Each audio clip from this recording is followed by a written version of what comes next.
نرگس دختر همسایه با چشم ابروی مشکی و قد متوسط و نگاه شیطونی که داشت تنها بچه خانواده‌اش بود که عمو یه دل نه صد دل عاشقش شده بود.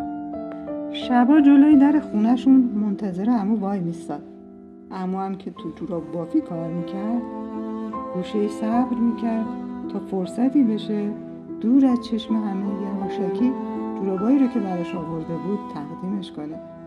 نرگس هم با اشوه‌ای چادر گلدارش رو میکشید توی صورتش، خنده ریزی میکرد، با شیطنت گلی که زیر چادرش پنهان بود رو بهش میداد. عمو هم ته دلش قنج میرفت.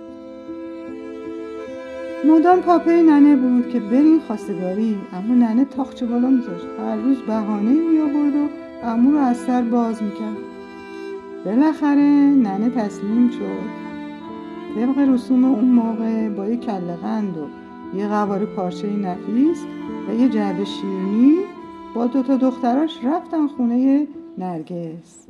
از این در و اون در حرف زدن و حسابی قد و بالای دختر رو به چشم خریدار دید زدن، انگار که تا اون موقع ندیده بودنش.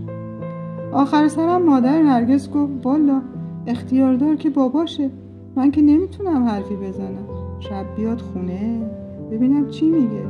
روز بعد مادر نرگس همه هدایا رو برگردوند، از دم در داد و رفت، به این معنی که موافق نیستم. عمو خیلی غصه دار شد، همش یه گوشه کز میکرد و در خونه نرگس سرک میکشید، اما خبری ازش نبود. ننه هم فرصت و غنیمت شمرد و بار و بندیلش رو بست و راهی زنجان شد و دختر خواهرش رو برای عمو خواستگاری کرد. همونجا تمام قول و قرارا رو با تاریخ عروسی رو معلوم کرد و با پیروزمندی به تهران برگشت. البته ننه مطمئن بود که کبرا زن خوبی برای پسرش میشه. یاد اولین عشق همیشه برای عمو زنده بود و بعد 20 سال که دختر دار شد اسمش رو